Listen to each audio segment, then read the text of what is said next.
مولاي صل وسلم دائما أبدا على থেকে আমরা কোরআনের একটা ফর্মুলা পাই যে মানুষকে আল্লাহর পথে আহ্বান করার একটা দিক হলো জ্ঞান বিজ্ঞান দ্বারা মানুষকে ডাকা, দ্বিতীয় হলো সুন্দর উপদেশের মাধ্যম দিয়ে মানুষকে ডাকা, তৃতীয় হলো কেউ যদি তর্ক করতে চায় তাহলে উত্তম পন্থায় তর্ক করে তাকে লাজবাব করে দিয়ে আল্লাহর পথে মানুষকে আহ্বান করা। মাশাআল্লাহ, আমরা যারা মজলিসটাতে বসেছি আমরা তর্ক করার মন নিয়ে বসি না, আমরা বসেছি দুটো ভালো কথা উপদেশের বাণী শুনবার উদ্দেশ্য নিয়ে, সঙ্গে জ্ঞান যুক্তিমূলক কিছু কথার ভিতর দিয়ে, এবং সে কথাগুলো হোক কোরআনের, কারণ কোরআনই সারা পৃথিবীর শ্রেষ্ঠ সত্য কথা বলে। সুবহানাল্লাহ। ভাই, আমার আপনার কথার ভিতরে মিথ্যা থাকতে পারে, কিন্তু কোরআনের কথার ভিতরে মিথ্যার কোনো লেশ নেই। তো আমি এই একটা আয়াত আর একটা হাদিস আপনাদের কাছে পড়ে প্রথমত একটা মন আপনাদের তৈরি করতে চাইছি। সেটি হলো, যতক্ষণ কথা বলি কথাগুলো কোরআনের আলোকে মেলান, কথাগুলো উপদেশ হিসাবে গ্রহণ করুন এবং সেই কথাগুলোকে নিজেদের জীবনে আমলের চেষ্টা রাখি। কারণ কোরআনের পথে কোরআনের দিকে যখন ডাকা হচ্ছে, রাসূল বলেছেন হুদিয়া ইলা সিরাতিল মুস্তাকিম, তাকেই সঠিক এবং সহজ রাস্তার দিকেই ডাকা হচ্ছে। সুবহানাল্লাহ। তো আমি আপনাদেরকে এই ভূমিকাটুকু তৈরি করেছি মাত্র। আবার একবার বলছি, কথাটাকে মাথায় নেন। আমি কোরআন থেকেই কয়েক মিনিট আপনাদেরকে কিছু কথা শোনাবো, যে কোরআনের কথা সর্বশ্রেষ্ঠ সত্য কথা, এবং সেটাকে আমরা উপদেশ হিসাবে গ্রহণ করব, তার উপরে আমল করব, কারণ এটাই হলো সবথেকে সঠিক এবং সহজ রাস্তা। সুবহানাল্লাহ। এছাড়া অন্য যত রাস্তা রয়েছে সব রাস্তাতেই ভেজাল আছে, সব রাস্তাতেই জটিলতা আছে। সুতরাং ইমানদারের জন্য কোরআনের রাস্তাই হলো সর্বাপেক্ষা উত্তম রাস্তা। তো এতটুকু কথা বলেই আমি আমার মূল আলোচনায় ফিরছি। ভাই, আপনারা অনেকে জানেন বা জীবনে অনেকবার শুনেও থাকেন, আমি তার উপরে দাঁড়িয়েই দুটি কথা বলছি। কথাটি হলো, হযরত লুকমান হাকিম, যিনি নবী ছিলেন না, বিশুদ্ধ মতে তিনি ছিলেন আল্লাহ পাকের একজন ওলি, কিন্তু লোকটা ছিল অত্যন্ত জ্ঞানী, খুব জ্ঞানী মানুষ। তো তিনি যখন মৃত্যুশয্যায় শায়িত, তার ইন্তেকালের সময় নিজের একমাত্র বেটা আসহামকে ডেকে বলেছিলেন, ইয়া বুনাইয়া লা তুশরিক বিল্লাহ, ওগো বাবা ছেলে, আমি হয়তো বেশিক্ষণ বাঁচব না, এই মরণ শয্যায় তোমার জন্য আমার উপদেশ, তুমি কখনো আল্লাহর সঙ্গে শরীক করো না, আল্লাহর অংশীদার তুমি কাউকে বানিও না।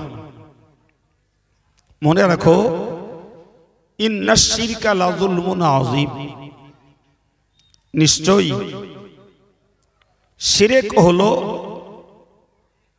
মারাত্মক অত্যাচার, মহা গুনাহ। কিন্তু লোকমান হাকিম বললেন শিরক হলো মারাত্মক অত্যাচার। কার প্রতি? আল্লাহ পাকের প্রতি। আর এই জন্যই আল্লাহ কোরআন পাকে জানিয়েছেন, ইন্নাহু মাইয়ুশরিক বিল্লাহ, যারা আল্লাহর সঙ্গে শরীক করে, ফাকাদ হাররামাল্লাহু আলাইহিল জান্নাহ, আল্লাহ পাক তার উপরে জান্নাতটাকে হারাম করে দিয়েছেন। ওমাওয়াহুন নার, এবং তার ঠিকানা হবে জাহান্নাম।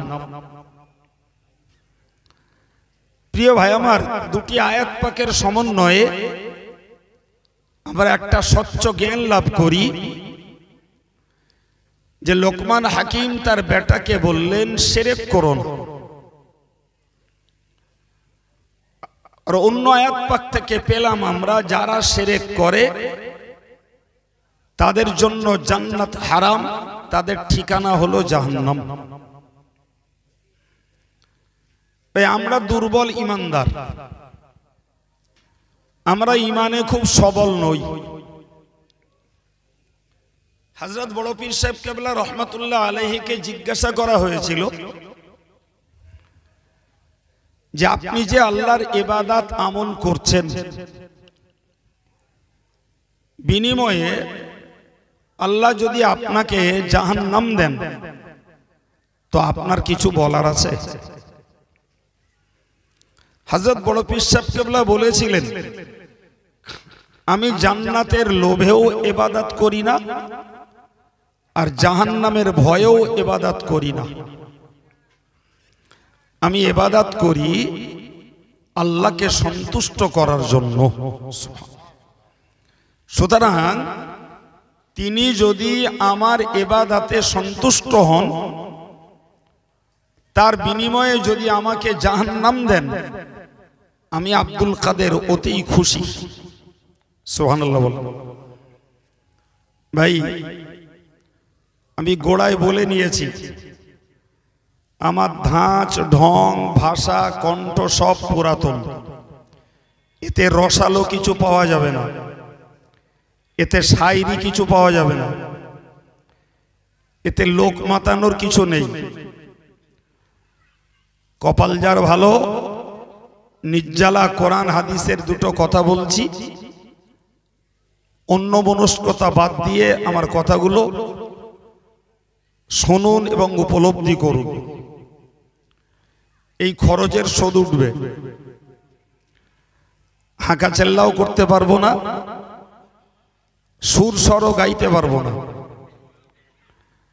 নিস্তব্ধ হন, চঞ্চলতা অস্থিরতা বাদ দেন, দিয়ে কথাগুলো বুঝুন।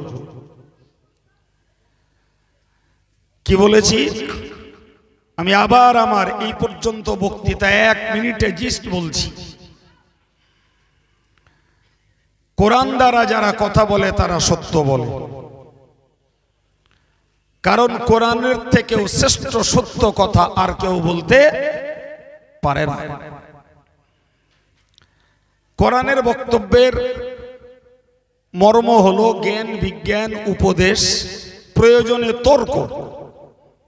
এরপরেও মানুষের কাছে সত্যটাকে প্রকাশ করা। সুবহানাল্লাহ। আমি সেই কোরআনের আলোকে আপনাকে কথা বলতে বসেছি, তাই দাবি রেখেছি কথাগুলো সত্য হিসাবে বুঝব, উপদেশ হিসাবে গ্রহণ করব, এর উপরে আমল করে সওয়াব লাভ করব। কারণ কোরআনের দিকে যাদেরকে ডাকা হয় তাদেরকেই সঠিক এবং সহজ রাস্তার দিকেই ডাকা হয়। সুবহানাল্লাহ। এই বলে শুরু করেছি যে লোকমান হাকিম তার ইন্তেকালের সময় তার বেটাকে বলেছিলেন আল্লাহর সঙ্গে কাউকে শরীক করো না, আল্লাহর অংশীদার কাউকে বানিও না, কারণ আল্লাহর সঙ্গে কাউকে অংশীদার বানানো আল্লাহর প্রতি মারাত্মক অত্যাচার। যারা আল্লাহর প্রতি এই অত্যাচারমূলক আচরণ করে তথা শিরক করে তাদের জন্য জান্নাত হারাম, তাদের ঠিকানা হলো কোথায় বলেন? জাহান্নাম। ভাই এবার একটু ফিরে চলুন, খুব ছোট্ট করে একটু আয়াতটুকু তাফসীর বুঝি। শিরক শিরক শিরক শব্দটা আজীবন কাল আমরা শুনে আসছি, আজীবন কাল। অনেক মাওলানা, অনেক ইমাম, অনেকের কাছ থেকে এই শব্দটাকে আমরা শুনে থাকি। আমি আপনাকে সেই জানা বোঝা বিষয়ের উপরেই ছোট্ট কথা বলছি। ভাই এই শিরক হলো 3 প্রকার। কথা বলতে হবে, ক প্রকার বলেছি? 3 প্রকার। একটাকে বলা হয় শিরকে আকবার, এর বাংলা মানে হলো সবথেকে বড় শিরক। দ্বিতীয়ত হলো শিরকে আসগর, এর বাংলা মানে হলো সবথেকে ছোট শিরক। আর একটা হলো শিরকে খফি, যার বাংলা মানে হলো গোপন শিরক। তো আরবিটা ওই মোবাইল মুখস্থ করুক, আর বাংলাটা আমরা করি। তাহলে একটা বড় শিরক, একটা ছোট শিরক, আর একটা কি বলেছি বাবা? গুপ্ত শিরক বা গোপন শিরক। মাশাআল্লাহ, তাহলে 3টে জানা হলো। শিরক করকম? 3 রকম। এবার পাট পাটে বুঝুন। ভাই বড় শিরক হলো এই কপালটাকে বা মাথাটাকে আল্লাহ ছাড়া অন্য কারুর কাছে নত করার নাম হলো বড় শিরক। আরবি টার্মে বুঝুন, আমরা বলি না সেজদা, নামাজে সেজদা কর, তো সেজদা বলা হয় ওয়াদউল জাবহাতি আলাল আরদ, এই কপালটাকে মাটিতে ঠেকানোর নাম হলো সেজদা। আমরা সেই কপাল কখনো মসজিদের মেঝে, কখনো বিছানায়, কখনো কার্পেটে, কখনো ছাদের উপরে, কখনো তক্তপোষের উপরে, কখনো সরাসরি মাটির উপরে, নানা সময়ে আমরা আল্লাহকে সেজদা করার জন্য কপালটাকে ঠেকিয়ে থাকি। ঠিক না ভুল? তো ঘটনা হলো যে আমরা যদিও সরাসরি কপাল মাটিতে না ঠাকাই, তারপরেও এমন জায়গায় কপাল রাখছি যে কপাল সেই জায়গাটার সঙ্গে মাটির টাচ রয়েছে। কথা বোঝাতে পারলাম? ভাই তক্তপোষের সম্পর্ক মাটির সঙ্গে, ও মেজের সম্পর্ক মাটির সঙ্গে, বিছানার সম্পর্ক মাটির সঙ্গে, ঠিক কিনা? তাহলে এ পর্যন্ত কি বুঝিয়েছি? যে সেজদার মানে হলো কপাল মাটিতে ঠেকানো। কথা যদি মনে রাখেন তাহলে আরেকটা কথা বলবো। ভাই দেশময় একটা মশলা নিয়ে বিতর্ক আছে। বিতর্কটা হলো সেজদাতে আগে কপাল ঠেকাতে হবে না আগে নাক। দেখছেন 13টা লোকের 14টা মত এখানেই তৈরি হচ্ছে। তাইলে লোক সংখ্যা বাড়লে কি হবে? ভাই আমি আপনাদের কাছে উত্তর চাইনি, বলো, আপনারা আবেগে পড়ে দিয়ে ফেলেছেন। আমি সাবজেক্টটা, বিষয়টা বলতেছিলাম কিন্তু আপনারাই উত্তর দিয়ে ফেলেছেন, যাক তাতে খুশি আমি যে আপনারা সজাগ লোক। জি, তো আপনাদের উত্তর আপনাদের কাছে রাখুন। জি, এখন আমি যেটা বলছি সেটা মেহেরবানি করে একটু শুনে নেন। বিতর্ক আছে দেশ জুড়ে যে আগে কপাল না আগে নাক, বিতর্কটা আছে। সেই বিতর্কে দুপক্ষ, কেউ বলে আগে নাক, কেউ বলে আগে কপাল। ভাই, বসিরহাট আল্লামা রহমাতুল্লাহ আলাইহি তিনি যখন প্রথম নামাজ শিক্ষা লিখেছিলেন, তো তার নামাজ শিক্ষায় লেখা ছিল বা রয়েছে যে সেজদায় আগে পড়বে কপাল, তারপরে নাক। আমার মনে পড়ে বছর 20 আগে হবে, কলকাতার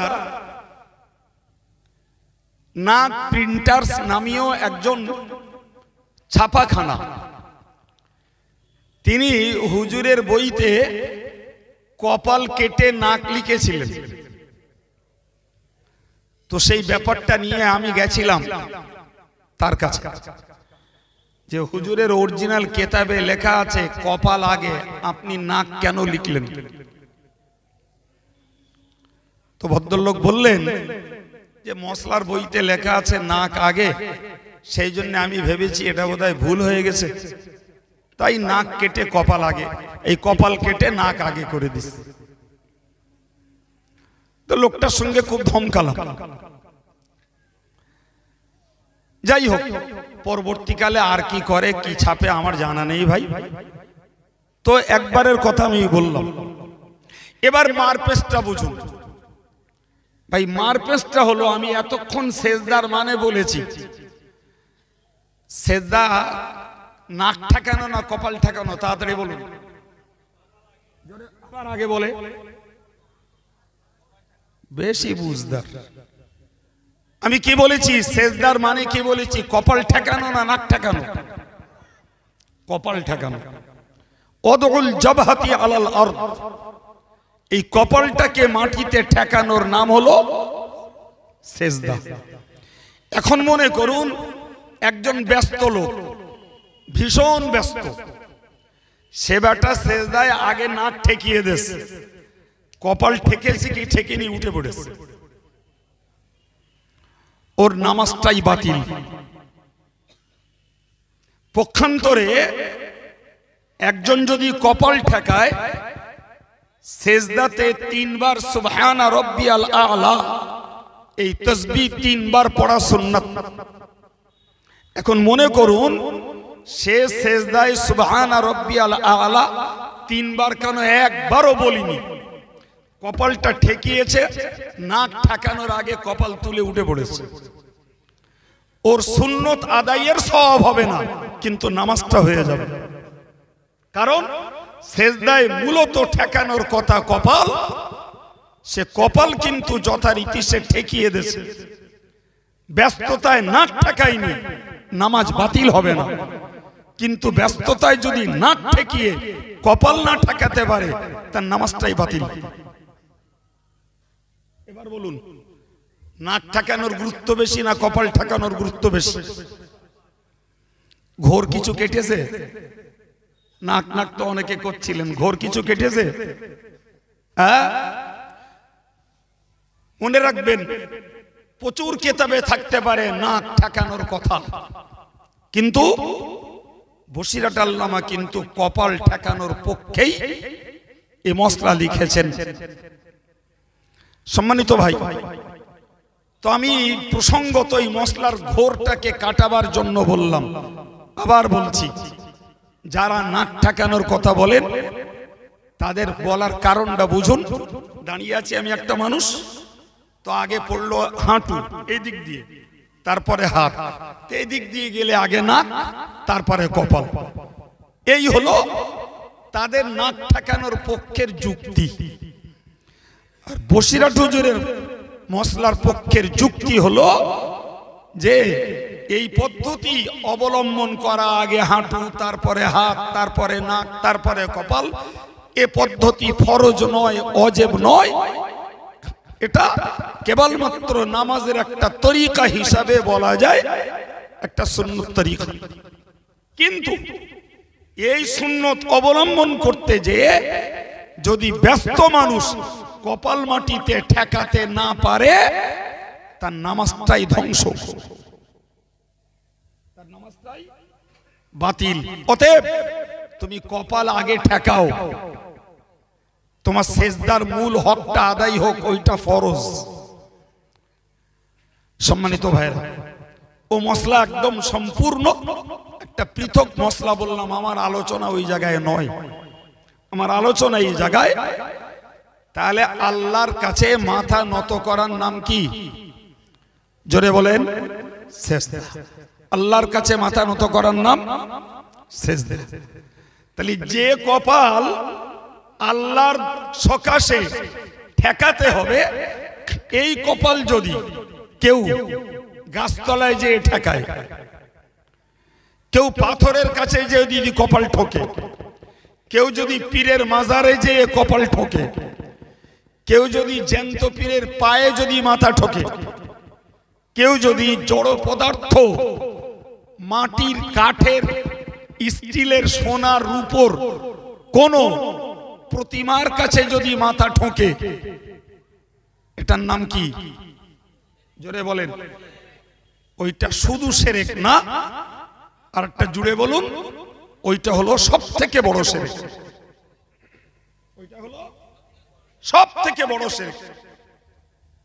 ভাই, তাহলে কোন ইমানদার মুসলমান এ কাজ করতে, জোরে বলেন, যদিও আমি লাইভে কথা বলছি, প্রচুর লাইভ চলছে, আমার কথা বাংলার এদেশে আর বাংলার ওদেশে সব জায়গায় পৌঁছে যাবে।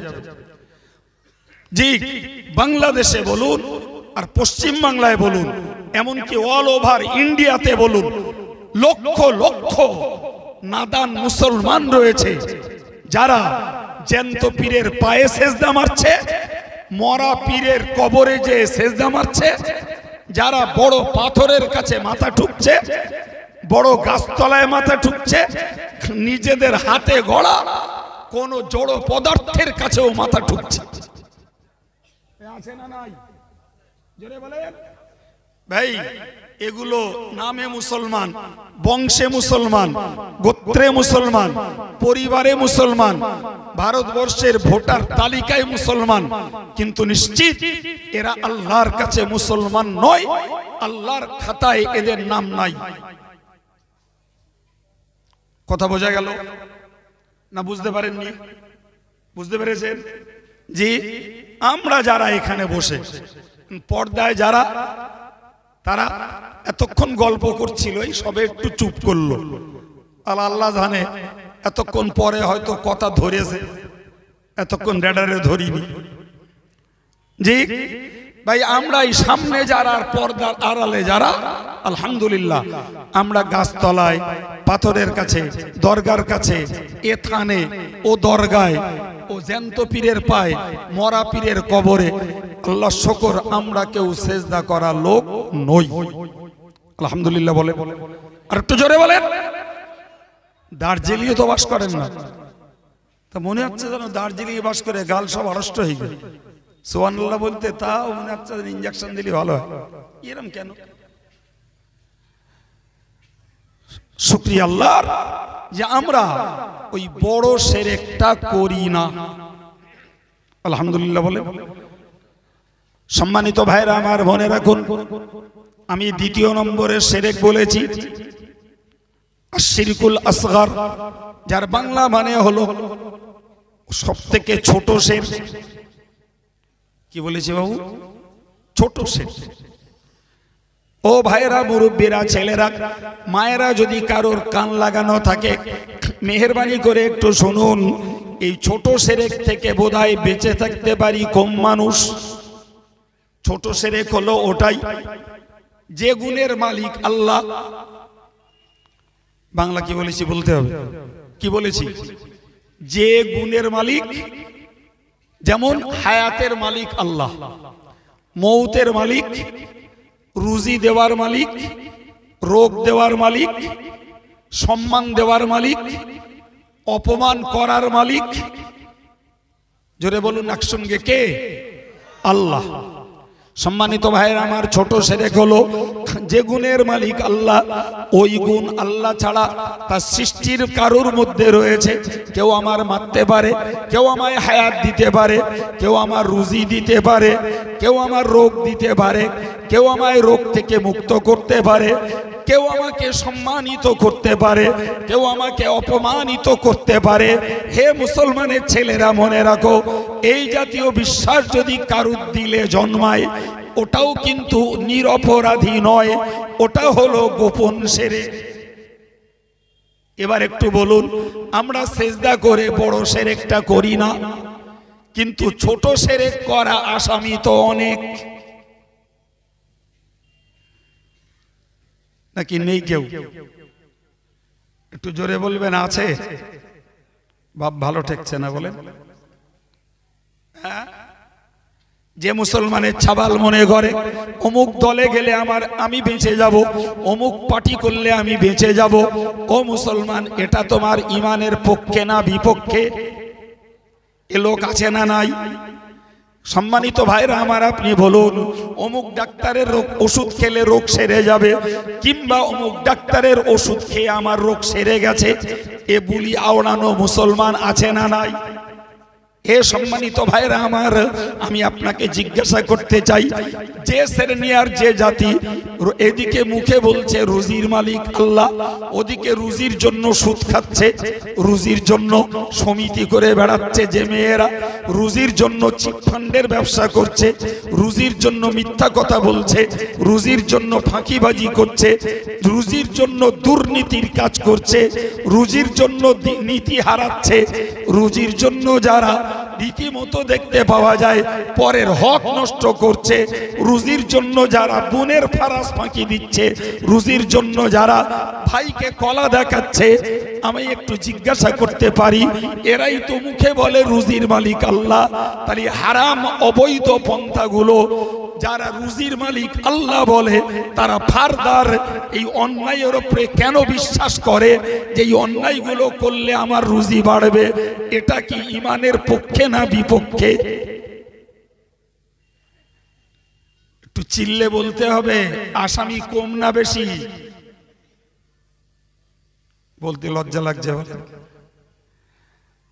বলে এই লোক তো ভালোই অঙ্ক শেখাচ্ছে আস্তে আস্তে। বলেন, এরাই তো মসজিদের ফার্স্ট কাতারে, এরাই তো ঈদের নামাজে যে গলাবাজারি করে। কথা বলছেন না কেন? এর নাম ছোট শিরক। যে গুণের মালিক আল্লাহ, রোগ দেয় আল্লাহ, রুজি দেয় আল্লাহ, সম্মান দেয় আল্লাহ, অপমান করে যে জাতি, যে সমাজ, যে বক্তা, যে মৌলানা, যে মৌলবী, যে নেতা, যে হোতা, যে নারী, যে পুরুষ রুজির জন্য হারামের পথ ধরে, রুজির জন্য দুর্নীতির রাস্তা ধরে, রুজির জন্য অন্যায়টাকে ন্যায় বলে আর ন্যায়টাকে অন্যায় বলে, রুজির জন্য মিথ্যার গোলামি করে, রুজির জন্য ফারাস ফাঁকি মারে, চিটিংবাজি করে, রুজির জন্য যারা হক নষ্ট করে, ভাই হারগিজ এই লোকগুলো আল্লাহর খাতায় পূর্ণাঙ্গ ইমানদার নয়। ভাই আমি আগে বলেছি, পরিবারে মুসলমান, ভোটার তালিকায় মুসলমান, জি আল্লাহর কাছে মুসলমান হতে গেলে এই জাতীয় বিশ্বাসগুলো চিরতরে নিজের মন থেকে সাফাই করতে হবে। যদি পারেন আমাকে বলতে হবে না, এখানে বসে জেদ করুন। জীবনে হারামের রাস্তা ধরে এক লোকমা রুজি সংগ্রহ করতে যাব না, জীবনে মিথ্যার রাস্তা ধরে, ফাঁকিবাজির রাস্তা ধরে, জীবনে শোষণের রাস্তা ধরে, দুর্নীতির রাস্তা ধরে, চটকদারির রাস্তা ধরে এক লোকমা রুজি সঞ্চয় করতে যাব না। মালিক যখন আল্লাহকে স্বীকার করেছি, তিনি আমাকে পাঠিয়েছেন, রুজির ব্যবস্থা যথারীতি তিনি করে রেখেছেন। হতে পারে তার জন্য কিছু মেহনত, হতে পারে তার জন্য কিছু সময়, কিছু বুদ্ধি, কিছু যন্ত্রণা ব্যয় করতে হয়, ভোগ করতে হয়, হতে পারে। সম্মানিত ভাইরা, বিশ্বাস করুন, আমি যে জায়গাটায় এসেছি এই জায়গাটা থেকে যদি বক্তব্য রাখি আমার বাকি সময়টা এর উপরেই কাটিয়ে দিতে পারবো ইনশাআল্লাহ। কিন্তু আমি আর একটু এগোবো। তবে এতটুকু কথা শুধু মনে রাখুন, আমার আল্লাহ পাক কোরআন শরীফে বলেছেন, আমা মিন দাব্বাতিন ফিল আরদি ইল্লা আলাল্লাহি রিজকুহা ওয়া ইয়ালামু মুস্তাকাররাহা ওয়া মুস্তাওদাআহা। মহান আল্লাহ পাক কোরআন শরীফে বলেন, আমা মিন দাব্বাতিন ফিল আরদি ইল্লা আলাল্লাহি রিজকুহা। ওগো আমার বান্দা বান্দি, তোমরা মনে রাখো, तमाम পৃথিবীতে এমন কোনো বিচরণশীল প্রাণী নেই যাদের রুজির দায়িত্ব আমি আল্লাহ গ্রহণ করিনি।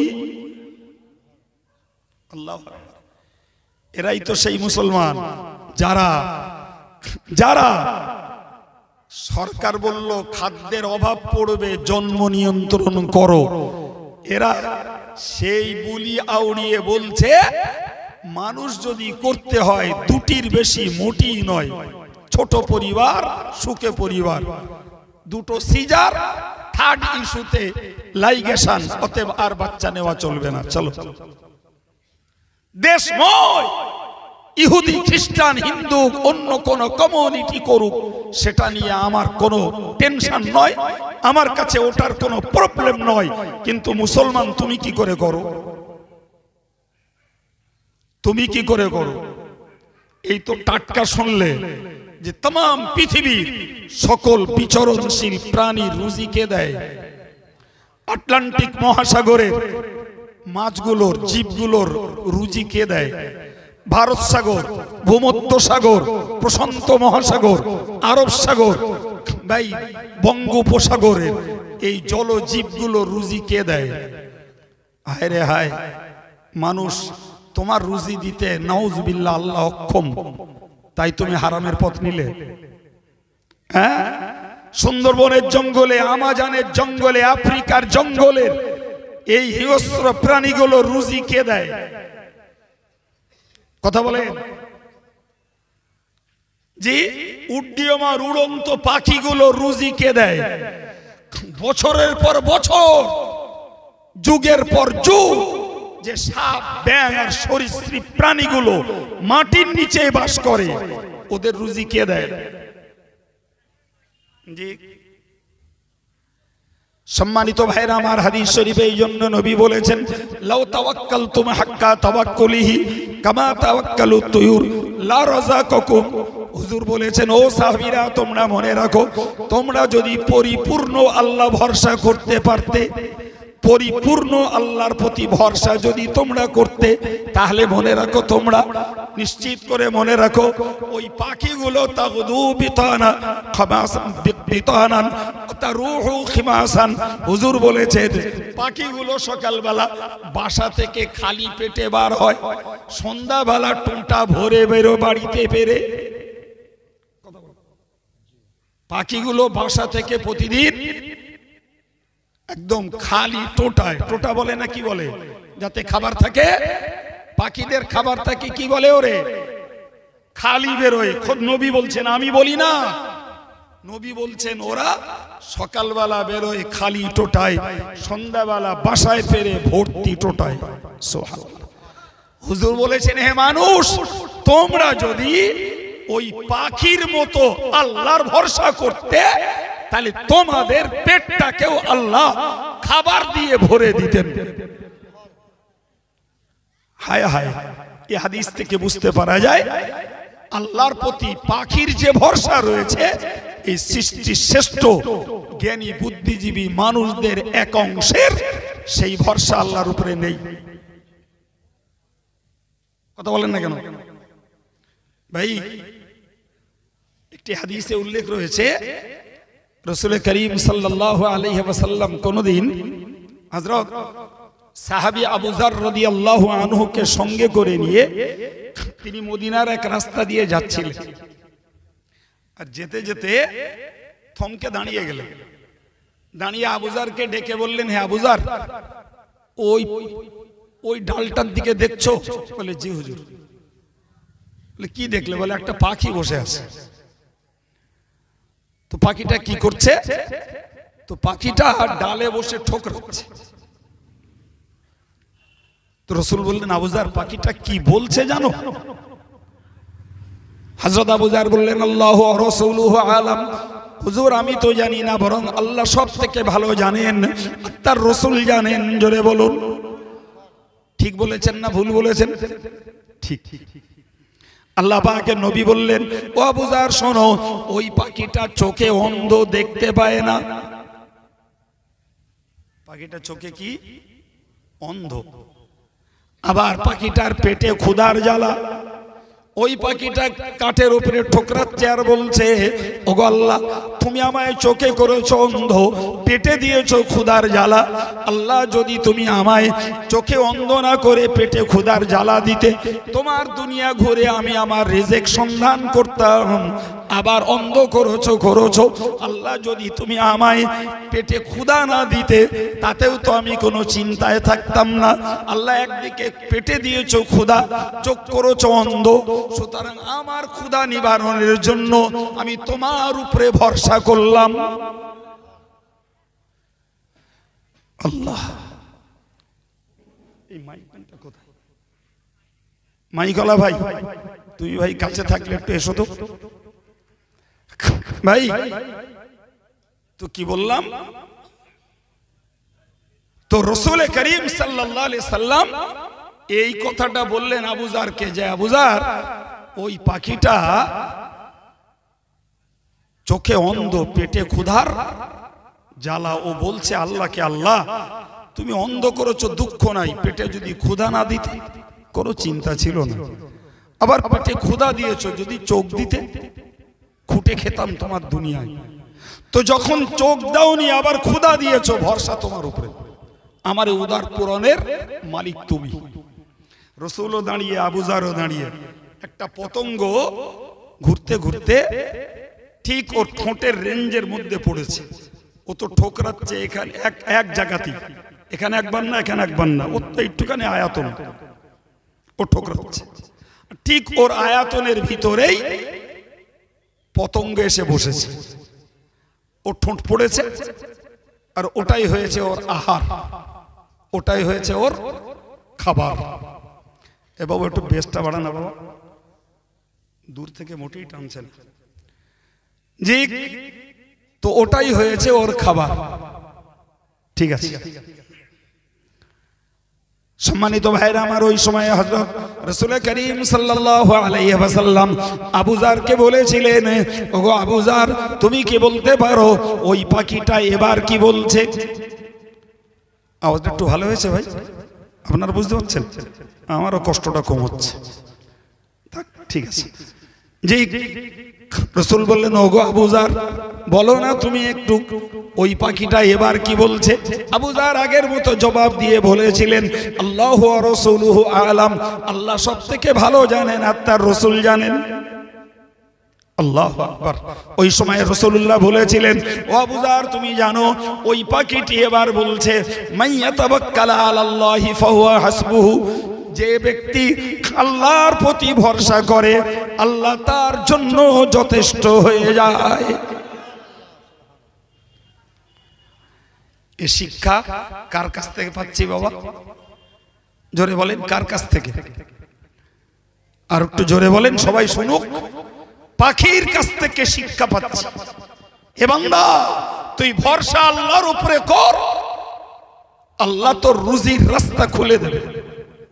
কিন্তু তুমি যদি ভরসায় দুর্বল হও, তুমি যদি ভরসায় হও কুঁড়ে, তুমি যদি ভরসায় হও অকর্মণ্য, নিশ্চিত তোমার রুজির জন্য হয় ৯-৬ তোমাকে হালাল হারাম, অন্যায় অবিচার, দুর্নীতি সব রকম তোমায় করতে হবে। তুমি তো আসলে আল্লাহ ভরসার বান্দা নও। কোরআন শরীফে আল্লাহ বলেছেন ইন্নামাল মুমিনুনা আল্লাযীনা ইযা যুকিরাল্লাহু ওয়াজিলাত কুলুবুহুম। মহান আল্লাহ পাক কোরআন পাকে জানিয়েছেন তারাই হলো প্রকৃত ঈমানদার, যাদের কাছে আল্লাহর কথা বললে পরে তাদের অন্তরে আল্লাহর ভয় বাড়ে। ওয়া ইযা তুলিয়াত আলাইহিম আয়াতুহু, আল্লাহর আয়াত তাদের কাছে পড়লে পরে যাদাতুহুম ঈমানা, তাদের ঈমানটা আরো বেড়ে যায়। ওয়া আলা রাব্বিহিম ইয়াতাওয়াক্কালুন, আর তাদের ভরসা হয় একমাত্র শুধুমাত্র কেবলমাত্র আল্লাহর উপরে। কি বুঝলেন? আমাদের ভরসা কার উপরে? সবাই মিলে বলেন, কথা কাজ ঠিক আছে তো? জি, আমার ভরসা দাউদের উপর। দাউদ হলি আমার চলবে। মাস্টার মশাইয়ের ভরসা চাকরি যতদিন আছে ততদিন টেনশন নেই। চাষির ভরসা ফসল যদি ঠিকঠাক হয়ে যায় তাহলে আমার আর কোনো চিন্তা নেই। যে বেটা খেটে খায় তার চিন্তা, দেহটা যদি ভালো থাকে তাহলে আমার আর কোনো চিন্তা নেই। যে ব্যবসা করে তার চিন্তা, ব্যবসা যদি মন না যায় তাহলে আমার আর কোনো চিন্তা নেই। ভরসা কার উপরে? এই যে কথা বলে না, কার উপরে হলো? আল্লাহর উপরে হলো। এসব হ্যাঁ, কারুর ভরসা সুস্থতার উপরে, কারুর ভরসা চাকরির উপরে, কারুর ভরসা ব্যবসার উপরে, কারুর ভরসা দাওয়াতের উপরে, কারুর ভরসা তদবিরের উপরে।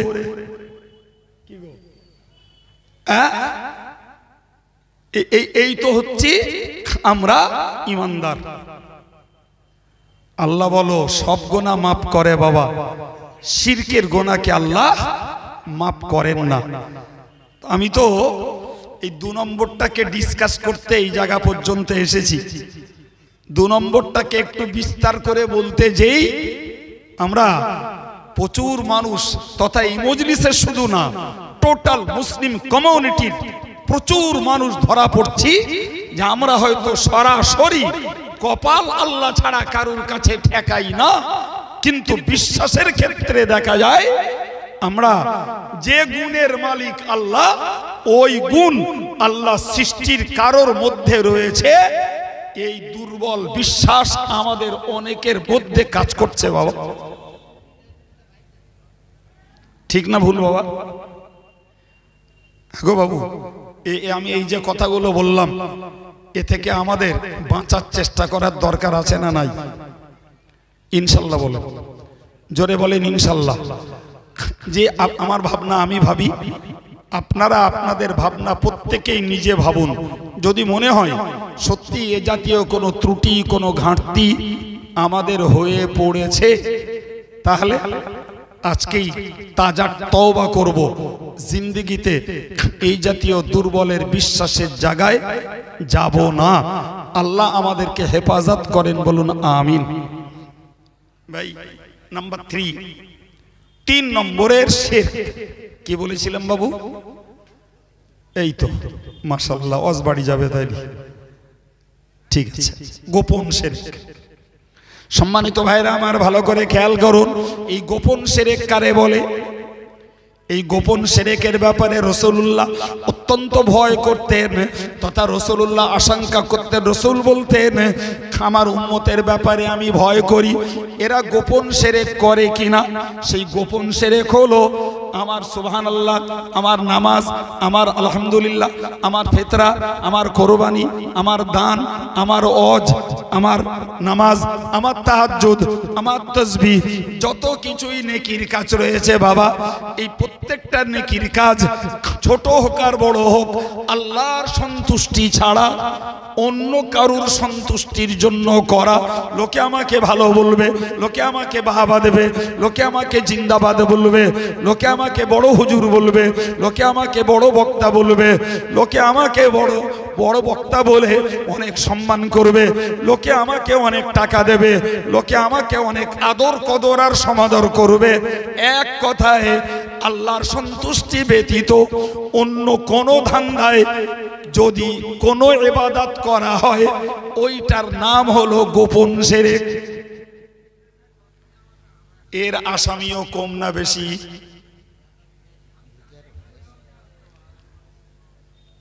কি গো বাবা, আমার এই মুরব্বী বলছে এটা আরো বেশি। হ্যাঁ গো, তাহলে ওয়াজ শুনে যদি কিছু শোধরাতে না পারলাম, তাহলে ওয়াজ শুনে আমার লাভটা কি হলো?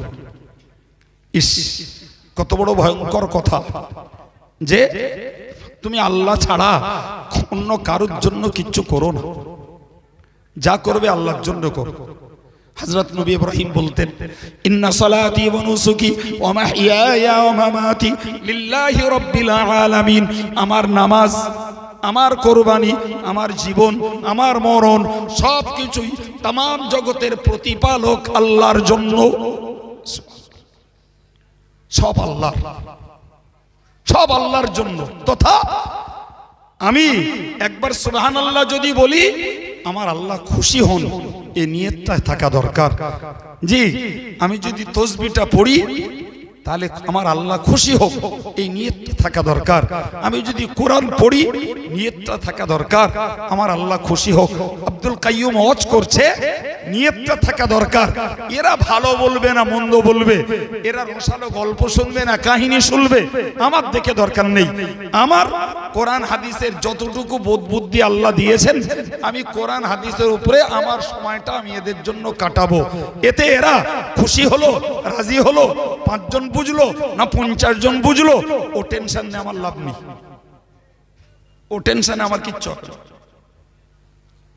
জি সম্মানিত ভাইরা, তাহলে প্রত্যেকটা কাজ হতে হবে কার জন্য? আল্লাহকে সন্তুষ্ট করার জন্য। একে আরবি পরিভাষায় বলা হয় ইখলাস। কি বলা হয়? ইখলাস। হজ করে এসছে 3 লাখ টাকা খরচা করে, আমি জামিয়ার চাঁদা নিতে গেছি, তো বললে বাবু 2000 টাকা লেখো।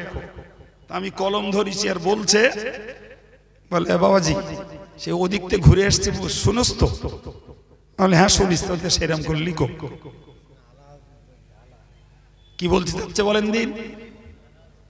ওখানে লেখো হয় হাজি নয় আলহাজ, একটা কিছু লেখো। আমি লিখতিস আর মনে মনে করতিস, টাকাটা আরব সাগরে ফেল দিয়ে এলে এই ওর হজ হয়েছে। কথা বলছেন না কেন? হজ হয়েছে, টাকা অব্যবাদে নষ্ট হয়ে গেছে, সর্বনাশ। অথচ লোকটা শিক্ষিত লোক, মাস্টার মানুষ, সারা জীবন মাস্টারি করে রিটায়ার করে তাই হজ করতে গেছে। আমি শুধু চিন্তা করলাম যে সারা জীবন মাস্টারি করলে তা থানা চিনলে না, চৌকিদারি করলে থানা চিনলে না, সারা জীবন লোকের জ্ঞান দিয়েছে আর নিজের জ্ঞানের বেলা তাজা টাটকা হজের মতো ইবাদতটা কিসের জন্য করলো? আলহাজ নামটা নেবে তাই।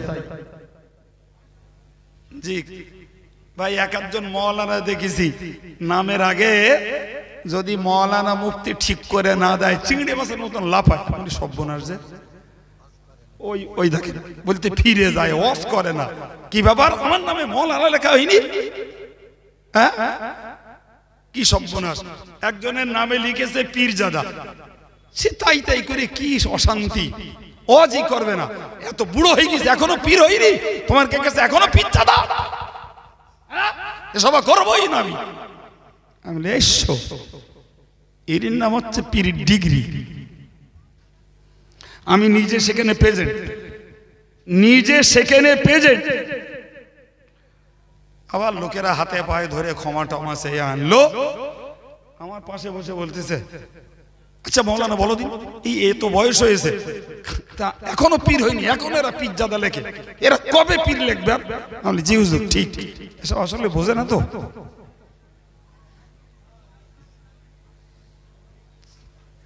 ভাই এ আল্লাহর কাছে কবুল হবে মনে হয়? হ্যাঁ, তুমি তাহাজ্জুদ পড়ো, আল্লাহকে খুশি করার জন্য পড়ো বাবা, লোক দেখানোর জন্য না, লোক দেখানোর জন্য না।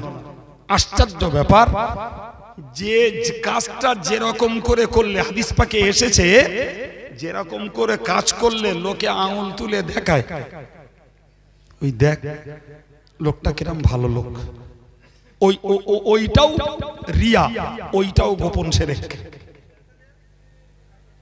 জি বসিরহাট আল্লামা হুজুর লিখেছেন, কেউ যদি বুজুর্গি দেখানোর জন্য, সাদা সিধা ভাব দেখানোর জন্য যদি ময়লা তালিমারা জামা কাপড় পরে আর লোকে দেখে যদি বলে, দেখেছো লোকটা কত জ্ঞানী লোক, লোকটা কত টাকাওয়ালা লোক, অথচ তালিমারা জামা পরতেছে, বসিরহাট হুজুর কিতাবের প্রমাণ দিয়ে লিখেছেন ওইটাও গোপন শিরক, ওটাও রিয়া।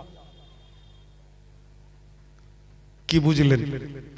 লোকটার টাকা আছে, জ্ঞান আছে, জি হয়তো লোকটার মনটা ভালো হতেও পারে, কিন্তু মসলা হলো এটাই, লোকে যখন তোমার প্রতি আঙুল তুলছে, লোকটা এত জ্ঞানী লোক, এত বুজুর্গ লোক, অথচ কত সাদা সিধা দেখো, ওটাই রিয়া, ওটা লোক দেখানি, ওটাও গোপন শিরক। আল্লাহ পাক নবী বলেছেন কিয়ামতের মহাময়দানে এই আল্লাহকে সন্তুষ্ট করা ছাড়া অন্য কোনো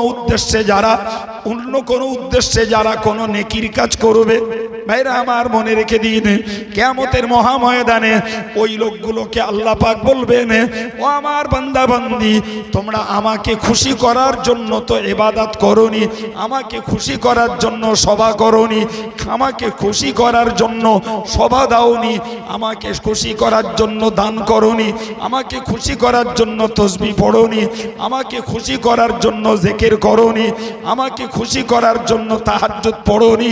তুমি যাকে খুশি করার জন্য ওই কাজগুলো করেছিলে, তোমার সওয়াব তুমি তার কাছ থেকে নিয়ে নাও, আমার কাছে না, আমার কাছে কিচ্ছু নেই তোমার। কারকে খুশি করলো ভাই? খুশি করলো তো দুনিয়ার লোকদের। কারে খুশি করেছিল? দুনিয়ার লোকদের। তাদের তো তখন তেরাহি মধুসূদন, তাদেরই হাল তো নফসি নফসি নফসি। তারা তোমারে কি দেবে তার জ্বালায় সেই ব্যস্ত, ঠিক না ভুল? ফলে তোমার এই বড় বড় কষ্ট মেহনতের ইবাদত আমল সবগুলো আল্লাহর কাছে পণ্ড। তুমি তো আমার কাছ থেকে মজুরি পাওয়ার জন্য করনি বান্দা, আমি তোমায় কেন দিতে যাব? যার কাছ থেকে মজুরি পাওয়ার জন্য করেছো তার কাছ থেকে নাও। কারি সাহেব কেরাত পড়ে, প্রচুর লোকের সমাগম, জি সে কেরাত পড়ে দেশের কোরআন অপড়ুয়া যারা, তারা বলো নতুন করে কোরআন শরীফ পড়া শিখিনি।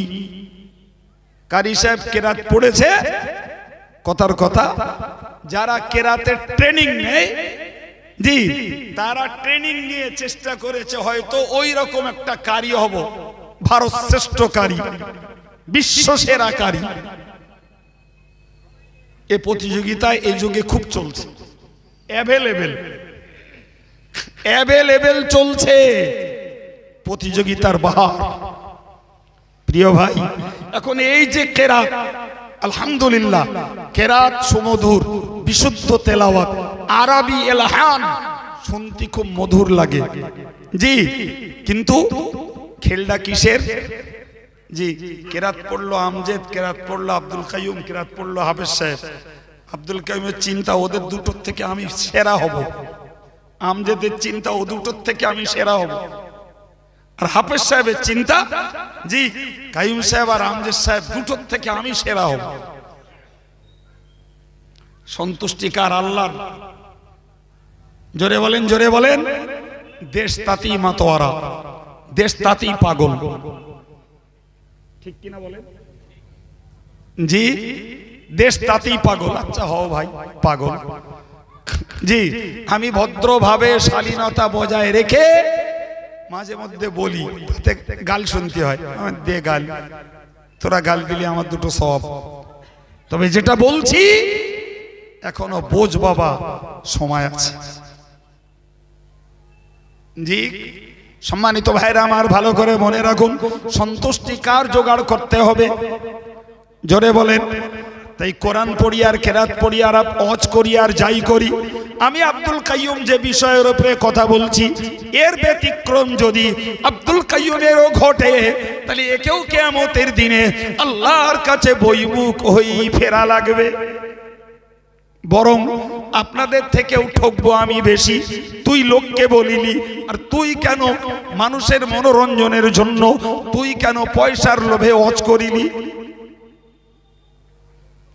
আমাকে আরো বেশি খেতে হবে। দেশময় আজকের লজ্জাস্কর বলতে হয় ইসলামী মাহফিলগুলো দখল করেছে সম্পূর্ণ একটা বেদাত প্রথা। যেটা ছিল শিল্পী শব্দ ছিল সিনেমা জগতে, সেই শিল্পী এখন ইসলামী স্টেজে, সেই শিল্পীরা এখন হয়েছে ডিজে। কি হয়েছে? ডিজে। শিল্পীর নাম দিচ্ছে, বলছে ডিজে অমুক। সি সি সি জি, গজলের ফোয়ারা বাহার ছুটছে। একটু বেয়াদবির মাপ চাইয়ে বলবেন, যারা গজল শিল্পী দিয়ে গজল দেয় এদের উদ্দেশ্য কি হেদায়েত না সওয়াব? তাড়াতাড়ি বলুন। যারা দেয় এরা কি হেদায়েতের জন্য দেয়, সওয়াবের জন্য দেয়? কি জন্য দেয় আমি বল দেবো? মনোরঞ্জন। থ্যাঙ্কস। মনোরঞ্জনের জন্য, যুবক আর যুবতীদের প্যাকটাপ করার জন্য গজল শিল্পীদের টাকা দিয়ে এই পাপ জোগাড় করা হচ্ছে। আর যারা গাইছে এরা কি হেদায়েতের জন্য না সওয়াবের জন্য? জোরে বলে। টাকার জন্য। মাইকে কথা বলছি তো আমি, আর আপনারা বলছেন মুখী, সুতরাং আপনাদেরটা রেকর্ড নেই, আমারটা রেকর্ড হচ্ছে। জি, আল্লাহ না করুক কালকে যদি এইখানকার ছেলেরাই গজল শিল্পী দেয়, এই যারাই এখন নেগেটিভ জবাব দিচ্ছে এরাই সেখানে গিয়ে শুনবে, সবাই না হলেও একদম। ঠিক বলছি না ভুল বলছি? কি হচ্ছে ভাই এসব? এসব কি হচ্ছে? ধর্মের গেটআপ লাগিয়ে সওয়াব জোগাড় হচ্ছে না পাপ জোগাড় হচ্ছে? ধর্মের গেটআপ লাগিয়ে আল্লাহ পাকের কাছে আসামি হতে হবে না তো বাবা। বেয়াদবির ক্ষমা চাইছি। আমি আব্দুল কাইয়ুম, আমি শিকার হচ্ছে একবার না শতবার না হাজারো বার। আর আপনাদের কাছে শিকার হয়ে কি করব? প্রতিদিন আল্লাহর কাছে শিকার হই আমি অপরাধী, আমি গুনাহগার, আল্লাহ মাফ করো। জি, বারবার শিকার হতে কোনো লজ্জা নেই, কোনো লজ্জা নেই। সুতরাং আপনি ভাববেন না যে আব্দুল কাইয়ুম বলছে মানে আব্দুল কাইয়ুম কি সাধু? হতে পারে আমি কোন বিষয়ে অসাধু, কোন বিষয়ে অপরাধী। জি, তাহলে আমি আমার ব্যাপারে সজাগ হব, আমার জাতির ভাইদের মায়েদের প্রিয় যুবকদের সজাগ করব। এটাও তো আমার একজন মুমিন ভাই হিসাবে কর্তব্য নাকি? হ্যাঁ, ফিরে আসুন। আমি কি বলতেছিলাম? একটা আয়াত পড়েছি, তার ব্যাখ্যায় কিছু আয়াত আপনাদেরকে বলেছি। তারপরে বাস্তবমুখী কথা বলতে যে কি বললাম, যে 3 নম্বরের শিরক হলো গোপন শিরক। আর এই গোপন শিরক কি? এক কথায় আল্লাহর সন্তুষ্টি ছাড়া দুনিয়ার মানুষের সন্তুষ্টি, দুনিয়ার কোনো স্বার্থে, দুনিয়ার কোনো হীন উদ্দেশ্যে ধর্মের নামে কিছু কাজ করার নাম হলো, বলেন কি, জোরে বলেন, গোপন শিরক। জি, এর নাম শিরকে খফি। এরই আরেক নাম হলো রিয়া। এর আরেক নাম হলো, বসিরহাট আল্লামা হুজুর তরিকত দর্পণে রিয়াটাকে ভাগ করেছেন 7 প্রকার। ক প্রকার বললাম? 7 প্রকার। আমার সব মনেও নি বাবু। জি, কবে পড়িলাম তাও মনে নি, এখন একটুখানি মনে হলো তাই বললাম। জি, তো হুজুর পাটে পাটে ভাগ করে করে লিখেছেন। জি, এই রিয়া, যার বাংলা মানে হলো লোক দেখানি, এই লোক দেখানি কাজ কত রকমের হতে পারে সব পাটে পাটে হুজুর লিখেছেন, মানুষকে শুদ্ধ করার জন্য। সম্মানিত ভাইরা আমার, আমি আপনাকে ব্যাখ্যা দিয়েছি লোকমান হাকিমের ছোট্ট কথার ব্যাখ্যা। তার বেটাকে বলেছিলেন, ইয়া বুনাইয়া লা তুশরিক বিল্লাহ, ও বাবা ছেলে আল্লাহর সঙ্গে শিরক করো না। ইন্নাশ শিরকা লা যুলমুন আযীম, নিশ্চিত শিরক হলো মারাত্মক অত্যাচার। মনে আছে জি? এই অত্যাচার যারা করে আমার আল্লাহ বলেছেন ফাকাদ হারামাল্লাহু আলাইহিল জান্নাহ, তার জন্য জান্নাত হারাম, ওমা ওয়াহুন নার, এবং তার ঠিকানা হলো জাহান্নাম। সুতরাং আমরা বড় শিরক হোক, ছোট শিরক হোক, আর গোপন শিরক হোক, কোনো প্রকারের শিরক করতে পারবো না। প্রত্যেকটা মানুষকে এ ব্যাপারে আলেম, হাফেজ, পীর, পীরজাদা, মাওলানা, মুফতি, কারি, মুহাদ্দিস, মুফাসসির, মুসান্নিফ কিংবা ইমাম, মুয়াজ্জিন, বক্তা, শ্রোতা, ওয়াজদাতা যারাই হই না কেন, আমাদের সকলের জন্য ইসলামী মত হলো এটাই, সমস্ত প্রকারের শিরক থেকে বাঁচতে হবে। জি, আমি আপনারে একবারও উপদেশ দেইনি, বলো বাবু, আমি একবারও আপনাকে উপদেশ দেইনি, বরং আমিও একজন আসামি বিধায় ভাই ভাই একটু আলোচনা করেছি। আমিও আসামি, যে কোনো মুহূর্তে আমিও ধরা পড়ে যেতে পারি, পারি না একদম। সুতরাং আমি উপদেশ দেইনি যে বড় শিরক থেকে বাঁচো, ছোট শিরক থেকে বাঁচো, গোপন শিরক থেকে বাঁচো, এই নির্দেশ দিলে তার নাম উপদেশ দেওয়া। আমি একবারও নির্দেশ দেইনি বাবা। আমি বারবার বলেছি যে আমাদেরকে বাঁচতে হবে, আমাদের মধ্যেই রয়েছে আসামি। বলেছি না বলিনি? সম্মানিত ভাইরা, লোকমান হাকিমের এরকম কয়েকটা পয়েন্টে তার বেটার জন্য উপদেশ ছিল। ভাই আমি নতুন করে আর পয়েন্ট ধরবো না, বক্তব্য ছাড়বো আমি। জি, আমি আপনাকে যেটাকেই বলেছি এর উপরে আর একটু কথা বলছি। ভাই রাসূলুল্লাহ এই জন্য বলেছেন লা তুশরিক বিল্লাহ, তোমরা আল্লাহর সঙ্গে শরীক করো না।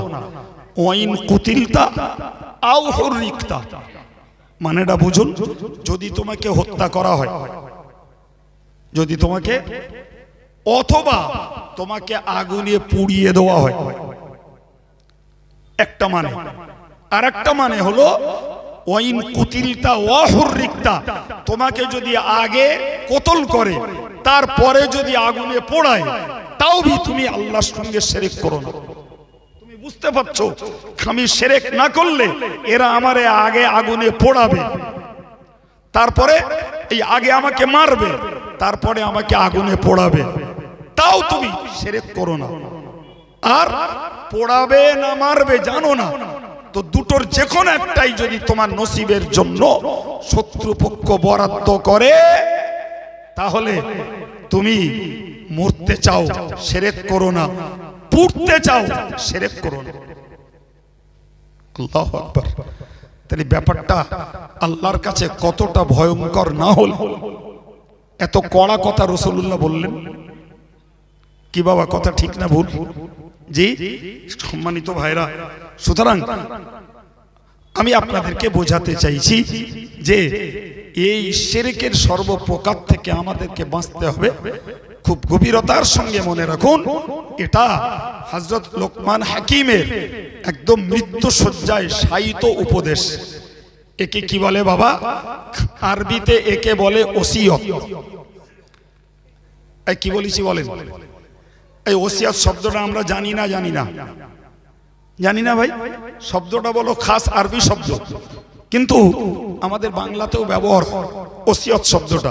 এই ওসিয়ত মানে হলো অন্তিম উপদেশ। ওসিয়ত মানে হলো আরেক কথায় বলা যায় শেষ বাণী, যার পরে আর মানুষটা বেশি দিন বাঁচেননি।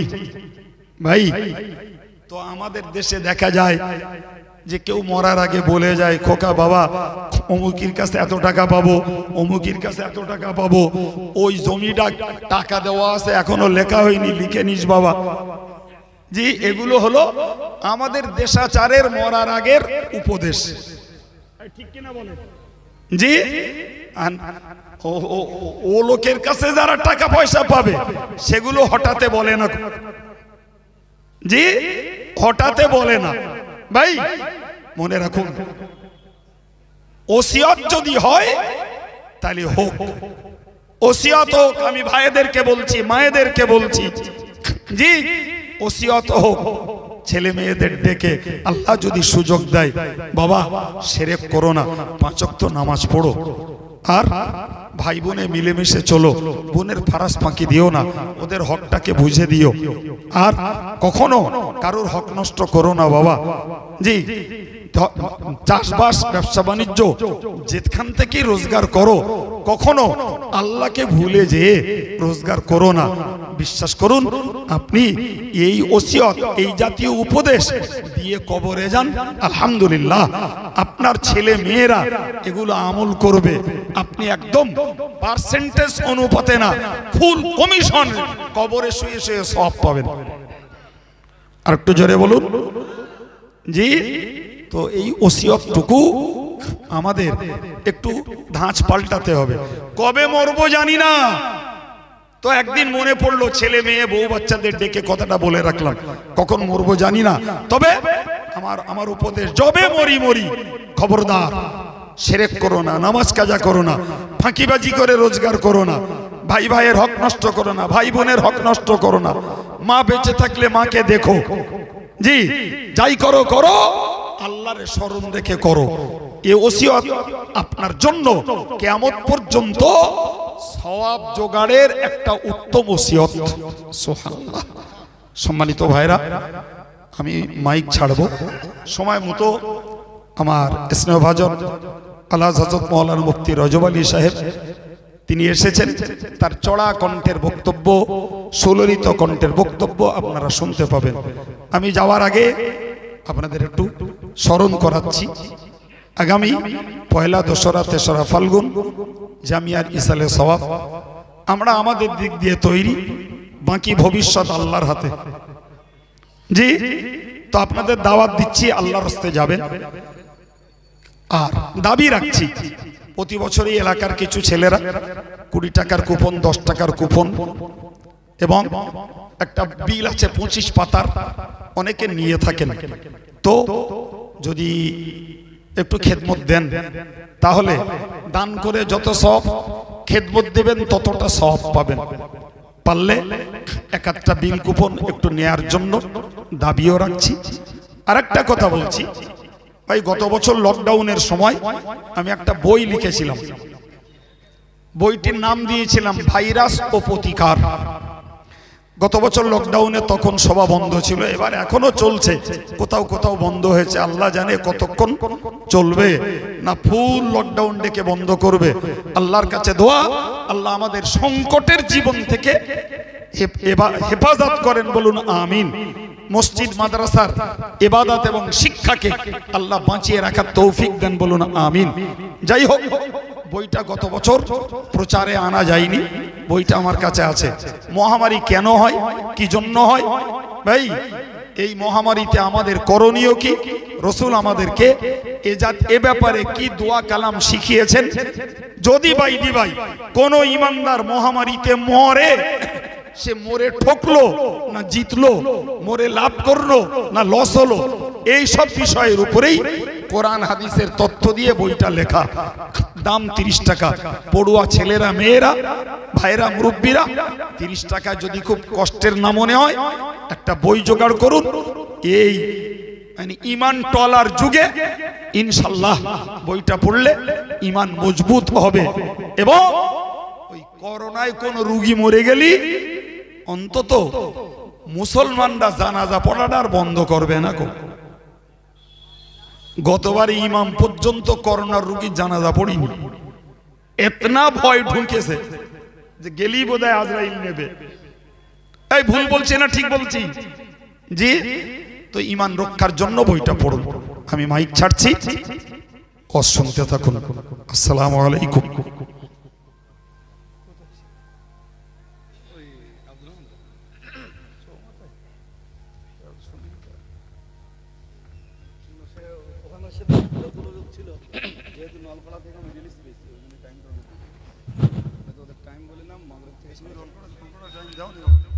আসসালামু আলাইকুম।